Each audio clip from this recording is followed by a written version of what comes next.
Hi everybody, this is Mr. Duncan in England. How are you today? Are you okay? I hope so. Are you happy? I hope so. In today's lesson, we are going to take a look at something many of us do, especially when annoyed or angry. An action that allows you to effectively express your frustration and rage towards yourself or another person through speech and the written word. It is also an action that can cause great offence and create outrage among those who've heard or read it. Right here, right now, we are going to see just how powerful those naughty words really are, because in this lesson we are going to talk all about swearing and bad language.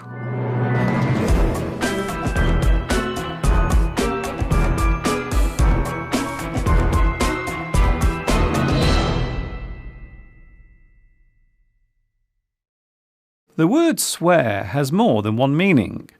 It can refer to the giving of an oath or promise. You swear your allegiance or loyalty. You make an oath by swearing it. To swear is to commit to something and agree to follow it. To promise to tell the truth can be described as swearing. You swear to tell the truth. I swear it is true. You can be sworn in. This is the process of taking up an official position and making a promise to carry out your duties well while in the job. You are sworn into office. Then there is the definition of swear that we are going to focus on today. To swear and use bad language. If you swear at someone, then you are directing bad words towards a person. You are swearing at them. You might swear out loud to a group of people. Swearing can be expressed by the spoken or written word. You might swear to yourself out of frustration or anger. Some people use bad language occasionally, while others use it all the time. A swear word can be described in many ways. For example, it can be called a curse word, an expletive, a profane word, or profanity. A curse word. To use bad language and swearing can be described as potty talk. A person who uses bad language might be described as having a potty mouth. Potty meaning toilet. Hey, we'll have less of your potty mouth, thank you. To swear continually while talking can be described as turning the air blue. His abusive language turned the air in the room blue. The action of shouting and swearing out loud for everyone to hear can be described as mouthing off. He just stood there mouthing off at his teacher. On the surface, it would seem as if swearing is a recent thing, but in fact, the use of curse words has been around for hundreds of years. Some words in use today originated in Latinate, and some were formed during the Middle Ages, when the words themselves were not seen as offensive. Most swear words revolve around two themes: religion and bodily functions. The religious context brings forth the things that should not be done. Some might say that rude words help to highlight these forbidden things. Early swear words and phrases normally used religious figures and events as their theme. These were the worst things a person could say back then. It would be fair to say that over the years, this sensitivity has largely subsided. However, there are still cultures in existence today who see these religious curse words as offensive and blasphemous. Bodily function swear words, such as those to do with going to the toilet, began to be used around the same time when people started to have a better standard of living. Privacy became more of a social norm, and with it came modesty and prudishness. The body and its various natural functions became taboo and unmentionable. This was because during the time when people lived together in cramped conditions, there was little privacy. So activities such as going to the toilet and getting dressed were done in front of others. People did not object to these things, as they saw them as normal and commonplace. As people began to enjoy their privacy, so they began to protect their dignity. The body became a thing that must be hidden away. Improvements in sanitation meant that people went to the toilet in private. So the words that were used to describe these actions became more and more unacceptable. Even today, most of the swear words in existence relate to bodily functions and intimate physical contact.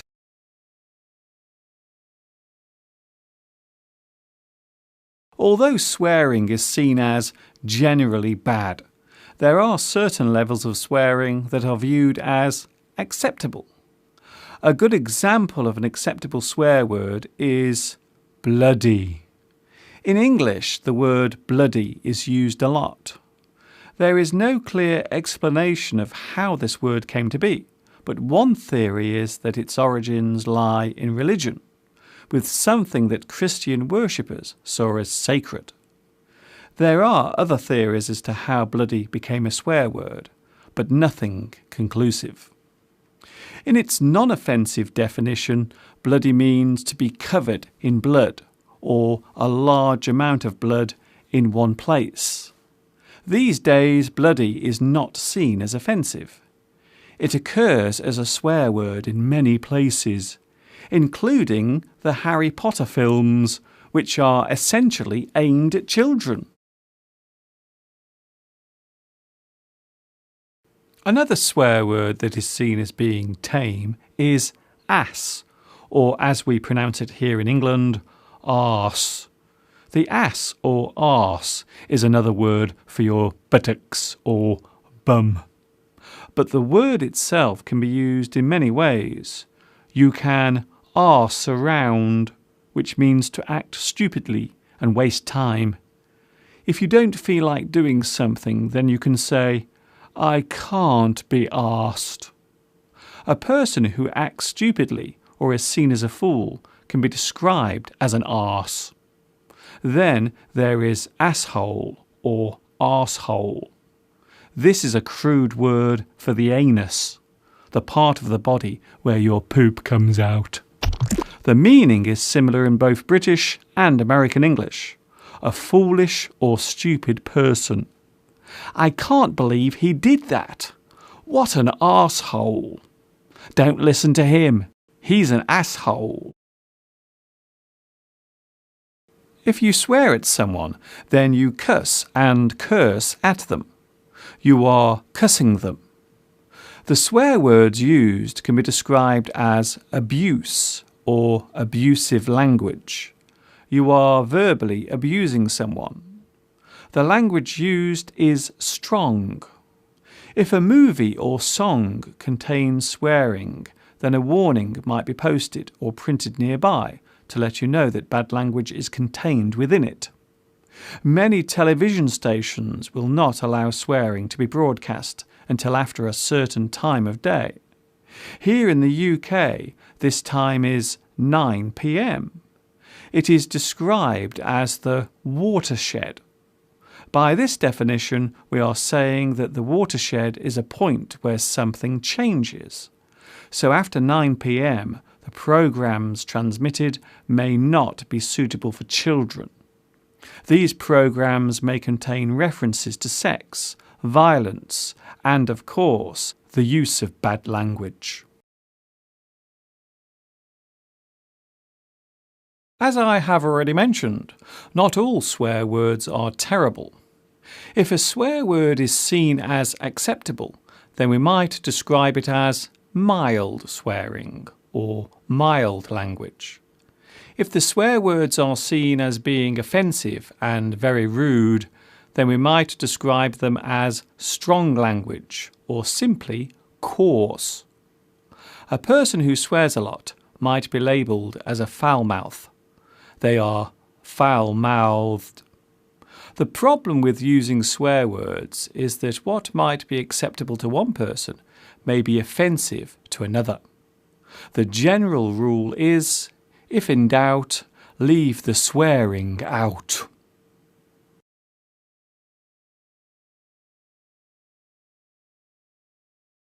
Some people who swear find themselves wishing that they did not. They regret using bad language. Some people will try to stop themselves from swearing by having a swear jar. This is a jar in which money must be placed every time a swear word is used. If you swear, then some money must be placed in the jar as penance. Of course, this may not cure the swearing, but it is still a good way of saving up money for that holiday or new car.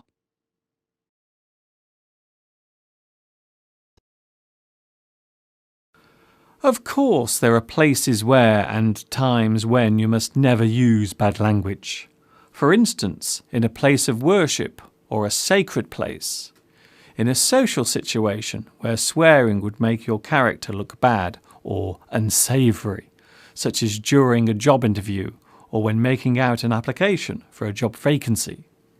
When you are with one or more relatives, especially ones that are very young or elderly, you wouldn't say in front of your grandmother or tell your 6-year-old niece to f*** off, would you? Would you? I'm pretty sure you wouldn't. If a person objects to your use of bad language and swearing, they might give you a warning in the form of a sentence. If you swear again, I will wash your mouth out with soap and water. Hey, watch your mouth and mind your language. Do you kiss your mother with that mouth? We can tell someone to mind their P's and Q's. This means that they must be careful and pay attention to their language and consider their words carefully before speaking. It is possible to swear and not offend anyone.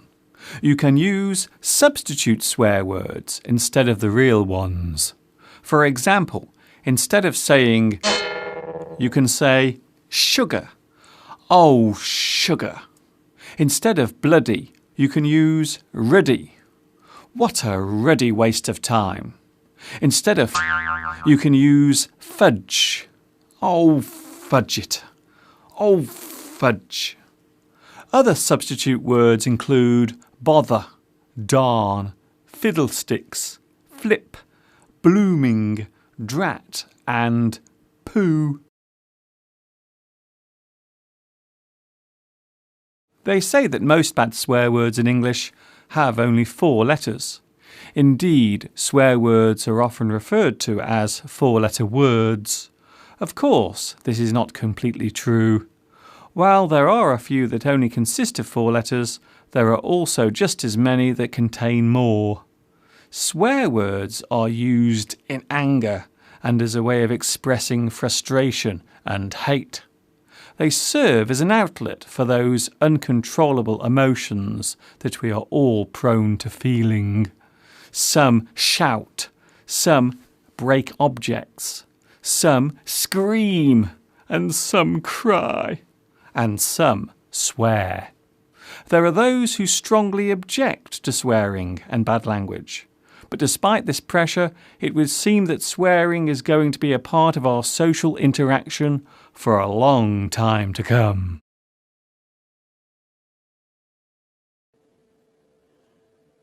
Do you ever swear, Mr. Duncan?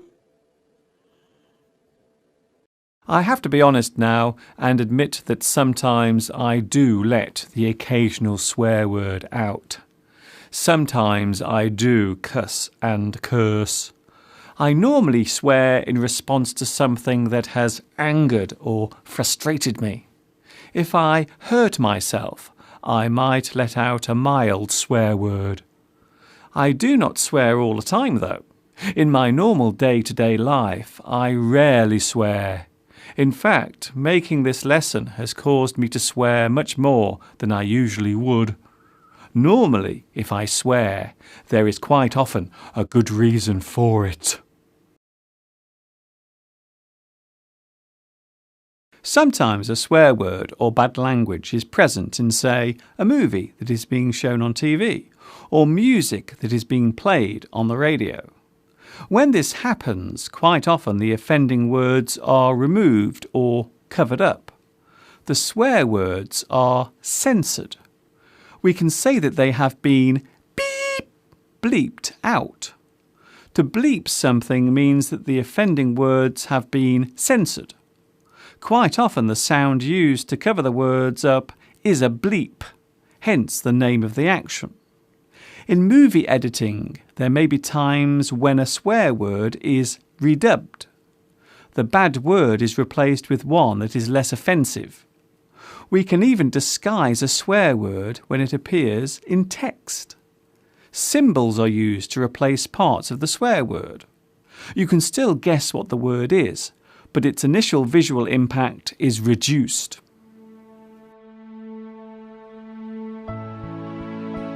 Some of you might be wondering why I would make a lesson about swearing, and you would be right to question it. Whether we like it or not, swearing is a part of both writing and speech.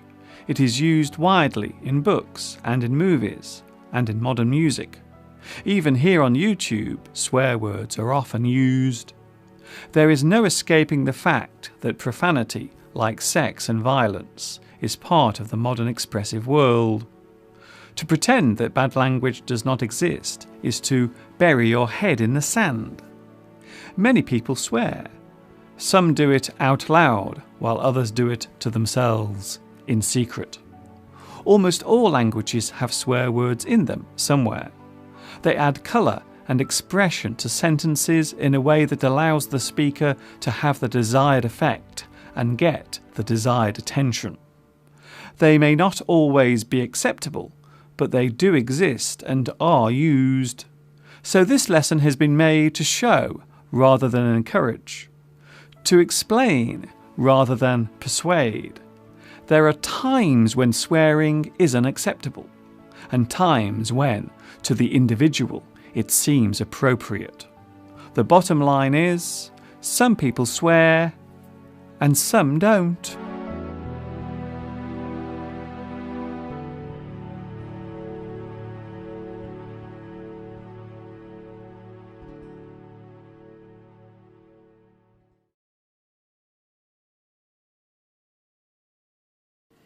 Are you still watching? Did you stay with me right to the end? Look at my swear jar.